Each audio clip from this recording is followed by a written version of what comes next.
Os pretos velhos caboclos, vamos todos saravá. Os pretos velhos caboclos, vamos todos saravá.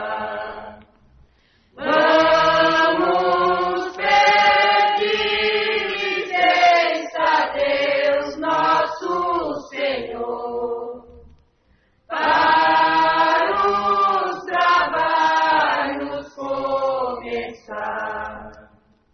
Senhor do mundo, Oxalá, meu Pai, baixai, baixai na Umbanda, meu Senhor, e a nossa terra iluminar. Baixai, baixai na Umbanda, meu Senhor, e a nossa terra iluminar.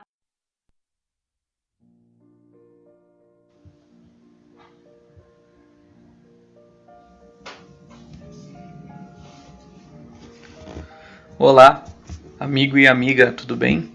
Aqui quem fala é o Gregório, apresentador do podcast Conto de Aruanda, e caminhamos hoje para a nossa 7ª edição, que nós vamos falar sobre Umbanda e Umbandas, ou seja, as várias tradições que compõem o universo religioso, né, o círculo religioso que faz parte da Umbanda e que expressa as várias caras, os vários formatos que a Umbanda hoje possui como fenômeno religioso dentro da sociedade brasileira. Lembrando que o objetivo desse projeto, podcast Contos de Aruanda, surgiu justamente por conta do livro que leva o mesmo nome, o livro Conto de Aruanda, quando nós escrevíamos a história da Clara, que é um espírito da menina que desencarna e vai morar no mundo espiritual e desperta num vilarejo, e ela conta as histórias que ela vai passar junto das pessoas, enfim, daqueles espíritos que ela conhece lá, e que o objetivo do livro é mais do que ser um romance espiritual, um romance espiritualista, é de transmitir um sentimento religioso. Esse é o verdadeiro objetivo do livro, né? Mais do que falar sobre questões que dizem respeito ao mundo espiritual, ao fenômeno mediúnico, enfim. A ideia principal do livro é transmitir algo da experiência religiosa, do sentimento religioso ligado àqueles que fazem parte, né, que simpatizam ou vivem por dentro da religiosidade umbandista. Por conta disso surgiu também o projeto, né, do podcast Conto de Aruanda, que é justamente formado aí por conta dessas breves conversas, né, que nós temos, breves explanações desses temas e breves divagações também sobre alguns aspectos da religiosidade umbandista, né, da Umbanda como religião, justamente para colaborar também com essa construção de sentidos e de significados possíveis para aqueles que vivem a Umbanda hoje, né, e que pretendem ter, a partir da Umbanda, uma compreensão mais abrangente a respeito da sua posição, vamos dizer assim, ética, ou da sua posição social, né, em relação a outras religiões, ao mundo que cerca, né, o fiel bandista, né? Qual é a proposição, né? Quais são as proposições éticas que a Umbanda pode oferecer, né? Acima de tudo, construindo um propósito de vida, né, que a Umbanda possa nos dar. E continuando, né, os temas que nós havíamos tocado anteriormente, para a gente finalizar aí esse primeiro momento, vamos dizer assim, das nossas conversas, que estão voltados para nós darmos aí uma contextualização, né, da Umbanda como religião, do seu surgimento, né, e por que ela é tão diversa, né, e tão plural. Né? Por que a gente não pode, assim como seguimos aqui, né, dentro da nossa proposição de pensamento, de reflexão, por que nós não podemos partir do ponto de vista de entender a religião umbandista como sendo de natureza revelada, né? Como se ela surgisse a partir de uma revelação divina, né? Não que a gente considere aqueles que acreditam, né, por exemplo, lá nesse mito de origem, né, que diz respeito à história do Zélio Fernandino de Moraes, que lá em 15 de novembro, né, de 1908 teria fundado a Umbanda, né, ou mesmo aqueles outros que acreditam numa origem mais primeva, né, ancestral da Umbanda também, seja por conta das tradições religiosas sagradas, né, africanas, ou mesmo por aquelas ainda mais remotas, né, que viriam lá desde das supostas civilizações, né, atlantes, né, e lemurianas, né, conforme alguns acreditam também. Não, a gente não desconsidera isso, né, nem diz que isso é errado, né. Quando a gente propõe aqui, nós partimos do pressuposto de entendermos a Umbanda como um fenômeno religioso que surge por conta de um desenvolvimento histórico, né, com um enfoque um pouco mais daquele que é dado pela ciência da religião ou pela sociologia, né, pela antropologia da religião, é mais pelo fato da gente poder entender a diversidade cultural, né, que diz respeito à Umbanda, né, porque a Umbanda ela se apresenta de uma maneira que não unificada, né, ela não tem um códice, né, uma doutrina pelo qual a gente possa, por exemplo, dar um denominador comum à Umbanda, né? Então, se a gente parte de pressupostos, né, de processos sobrenaturais, né, processos de revelação divina, fica difícil a gente situa uma determinada classe de tradições umbandistas dentro daquilo, mas a gente acaba desconsiderando outras, né? E que são tão legítimas e tão básicas também para a Umbanda, né, no seu desenvolvimento. A gente não pode desconsiderar isso, né? Senão a gente pode cometer uma falha ética grave aí, né? Que é o de discriminar ou de marginalizar outras expressões religiosas que fazem parte da Umbanda, né? Então, nesse momento como falei, a gente não desconsidera nem coloca como falsas, né, as pressuposições aí que dizem respeito ao surgimento da Umbanda como revelação divina, mas a gente coloca, né, pretende colocar e procura, né, propõe esse exercício, né, aqueles que nos ouvem aqui e compartilham das nossas ideias, que nesse momento essas questões sejam colocadas como um caráter secundário, aí que a gente, nesse momento, por esse enfoque, né, com esse olhar, a gente passe para entender a diversidade cultural aí no universo umbandista, a gente olhe a Umbanda como uma religião que se consolidou através de um processo de formação histórica, né, e de diversidade, hibridismo cultural, né, que surgiu, né, que a gente chama aí de sincretismo, né. Então, a Umbanda, como eu estava dizendo, ela tem várias tradições, né, que compõem a sua pluralidade, né, que dá várias caras e vários formatos a essa religião, né, e a maneira como ela se expressa como um fenômeno religioso na nossa sociedade, né. Só resgatando um pouquinho o que a gente tinha falado nos podcasts anteriores, nós devemos lembrar aí que a Umbanda ela tem algumas matrizes culturais que foram se justapondo, né, foram se mesclando, né, no processo histórico aí do desenvolvimento da nossa sociedade brasileira e, consequentemente, no desenvolvimento da Umbanda, né, também como religião, daquilo, né, que ia dar surgimento à Umbanda, né, melhor dizendo. E para a gente lembrar, devemos retomar aí que são justamente as matrizes culturais africanas, indígena, europeia e também oriental, né, que surgiu um pouquinho depois, mas que também faz parte que tem uma grande presença aí em algumas tradições, né, na consolidação de algumas tradições dentro da Umbanda. Falando, para a gente colocar hoje, né, uma coisa que a gente tinha aberto no último podcast e para a gente completar, falando um pouquinho das matrizes ou do nome das tradições, né, que possíveis aí, né, da gente elencar, embora não de maneira muito precisa, né, não é possível a gente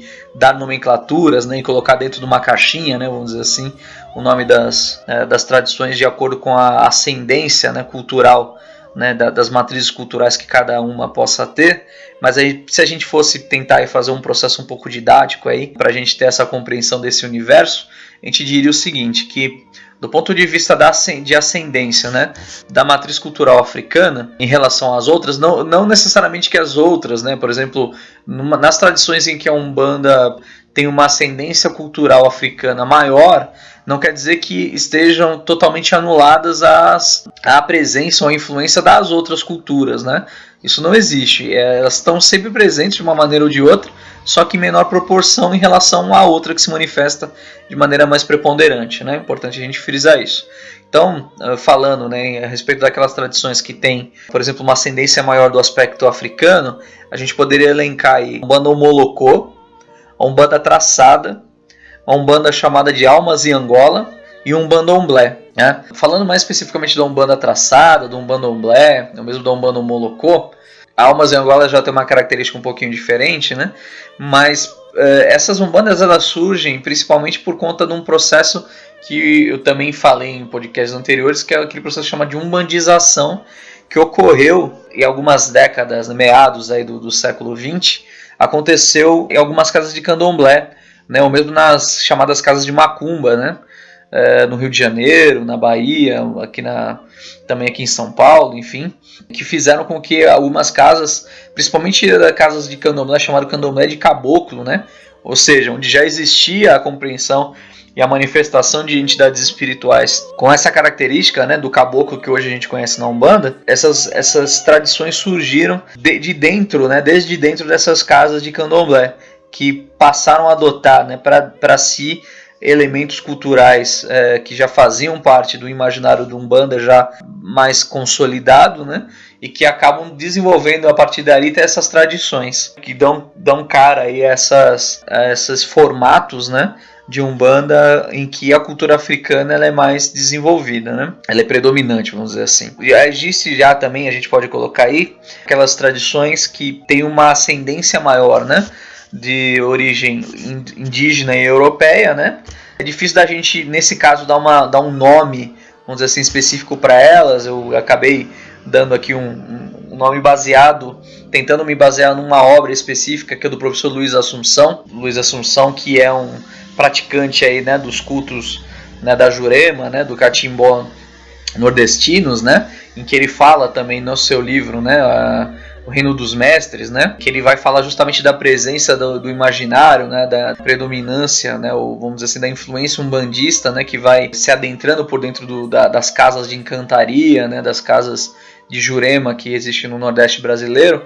Então eu procurei dar um nome, vamos dizer assim, né? Para essa Umbanda aí que também surgiu aí, vem surgindo desde também meados do século XX para cá, dentro mais por conta das casas do Nordeste. Aqui no Brasil, em São Paulo, existe também um forte movimento aí, né, das casas de encantaria, né, e justamente com a inserção desse elemento umbandista. Então a gente poderia colocar aí nessa tradição indígena que tem ascendência indígena europeia, uma Umbanda que nós vamos chamar assim de Umbanda Juremada, né, ou de Umbanda nordestina, né? Umbanda encantada também, talvez a gente possa colocar. É um nome que eu estou desenvolvendo agora, né? É só uma maneira de tentar, vamos dizer assim, significar ou dar um nome contextual para a gente entender também essa expressão legítima, né, e presente dentro da Umbanda, né? Indo para aquelas tradições agora que tem uma ascendência maior da cultura europeia, né, seja a cultura católica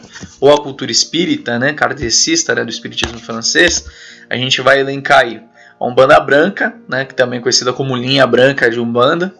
Nós temos a Umbanda de Caritas, né, a Umbanda Cristã, a Umbanda Mirim, né, a Umbanda Mirim que surgiu lá com Benjamin Figueiredo em torno da década de 20, né, e o Caboclo Mirim, né, assim como com o Zélio Fernandino lá em 1908, o Caboclo das Sete Encruzilhadas também trouxe aí essa Umbanda Branca, né. Temos a Umbanda Eclética, enfim, existem outras tradições aí também por dentro dessa matriz cultural, né, que tem uma relevância maior aí dos aspectos católicos e espíritas, né, do espiritismo francês. E se nós formos colocando agora, né, a questão da ascendência oriental, né, colocando já, né, essa inserção aí da grande influência, né, do orientalismo, né, no seu aspecto esotérico, ocultista, né, talvez o ocultismo já também mais voltado para uma ascendência europeia, né, também grande presença de elementos indígenas, né, a gente pode elencar dentro dessa vertente, né, dessa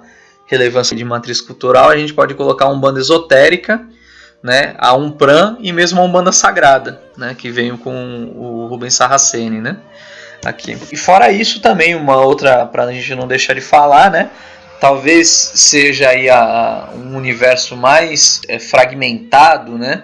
E que seja mais difícil da gente identificar quais são as relações aí, né, assimétricas, né, de maior ou menor predominância que possa existir entre as matrizes culturais, da chamada Umbanda Popular, né? Porque dentro da Umbanda Popular podem caber diversos terreiros, né, com diversas práticas e expressões, né? Dentro da Umbanda Popular é bastante difícil da gente conseguir dizer existe uma predominância maior de tal ou qual matriz cultural, né? É mais difícil da gente poder identificar isso. Isso acaba ficando mais fragmentado. A Umbanda Popular ainda hoje talvez a expressão umbandista mais praticada no Brasil, no território brasileiro, né? Que a gente vai encontrar várias casas, desde grandes terreiros até aqueles terreiros mais simples, né? Que praticam essa Umbanda, né? Em que é mais difícil, como eu estava dizendo, da gente identificar quais as predominâncias, né? Quais as maiores bases aí culturais que desenvolvem, né? Que dão expressão à tradição que é seguida em cada um desses terreiros, né? Que praticam essa Umbanda Popular. E isso também simboliza esse processo que nós também comentamos em podcasts passados, né? Aquele processo de uma reformulação, de um dinamismo, né, constante de reconstrução de significados, né, de possibilidades de crença que vão por dentro da Umbanda, né? A Umbanda é um grande caldeirão aí em que é possível, né, uma série de possibilidades de experimentações, né, tanto do ponto de vista de reflexões éticas, né, de propostas de vida, até mesmo em termos de reconstruções de expressões mesmo ritualísticas, né, de expressões do ponto de vista da prática religiosa em si, né, um campo, um laboratório de experiências que permite essa permanente reconstrução, né, de significado, né, de possibilidade de crença, né, e de experimentação da fé por parte daqueles que seguem, né, a Umbanda dentro do seu movimento religioso, né? É difícil da gente pautar, né, dar alguma base específica, né, em termos de doutrina, né, em termos de princípios que sejam mais ou menos comuns, né, às Umbandas de maneira geral, né? Muito embora aqueles valores, né, que hoje já são mais do que, vamos dizer assim, fundamentados, né, independente se eles têm uma origem cristã, uma origem oriental, enfim, daquilo que diz respeito, por exemplo, ao respeito ao próximo, né? Cuidado que a gente deve ter aí nas nossas relações conosco mesmo, né? A questão do que está expressa, né, numa passagem crística, né, passagem de Jesus, em que ele diz, né, de amar a Deus sobre todas as coisas, ao próximo como a si mesmo. Embora, se a gente for pensar do ponto de vista cultural, ele tem uma origem aí, né, judaico-cristã, mas esse é um princípio que eu acho que hoje já é mais do que claro para qualquer religioso, né, de que esse é um princípio universal. Então, naturalmente, ele é presente dentro da Umbanda, né, o princípio da caridade, né, da caridade como uma postura, né, que você assume, uma postura ética, né, acima de tudo, que você assume de abertura, né, e de acolhimento, né, em relação às necessidades do próximo, né. Eu acho que tudo isso faz parte, embora não possa se manifestar, vamos dizer assim, de maneiras diferentes, né, através de linguagens e de expressões diferentes, mas eu acho que esses princípios eles estão sempre presentes dentro daquelas casas sérias, né, dentro da Umbanda, e isso faz parte de qualquer, vamos dizer assim, prática religiosa. Na verdade, isso está até além, né, porque isso é algo que surge dentro do indivíduo que pratica a religião, uma expressão da alma dessa pessoa, né, e que não necessariamente é um valor que seja implantado totalmente de fora para dentro, né, que o indivíduo absorva através de um processo de pregação, né, enfim, de transformação psicológica, que ele absorva, né, e que venha de fora para dentro, né.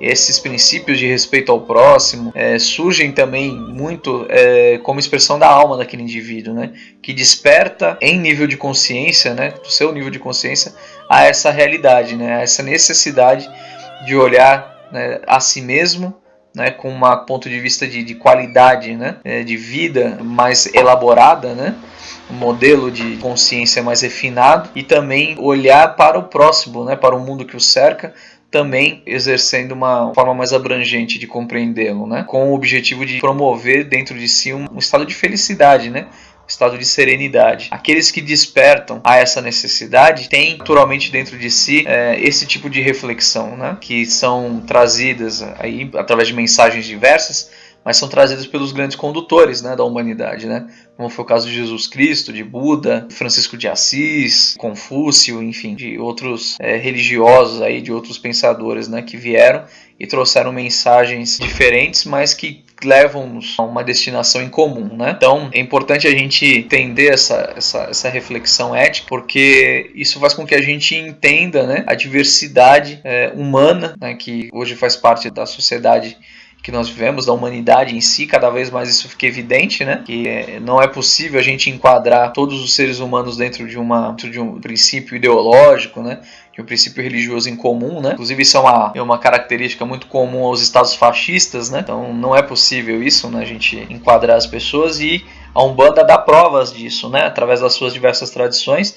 Digo o quanto é fundamental a gente ter uma abertura para um diálogo, para a compreensão de que a subjetividade humana ela se expressa das maneiras mais diversas possíveis, sendo todas legítimas, né? Todas merecedoras de crédito, de abertura, né? De acolhimento, de troca, né, para que todos possam se enriquecer, né? E esse é o princípio que deve reger também a nossa compreensão como umbandistas quando a gente olha o mundo que nos cerca e também dentro do nosso próprio círculo religioso, as diversas tradições que o compõem, né? Vamos finalizar por agora, né, a nossa edição aí, falando da Umbanda e das suas diversas tradições, que nós tratamos de maneira breve, e voltaremos para a nossa próxima edição, né, a 8ª edição, que nós vamos falar sobre Deus, né, e sentidos íntimos, né, significados íntimos da compreensão de Deus. Fiquem todos em paz, guardados aí pelos nossos mentores queridos da Umbanda, nossos caboclos e pretos velhos, que tenhamos sempre essa abertura, né, para a gente olhar os nossos irmãos de maneira acolhedora, possibilitando diálogos, tendo essa disposição, esse espírito, podermos nos enriquecer como seres humanos, né? Saravá a todos, obrigado e até mais.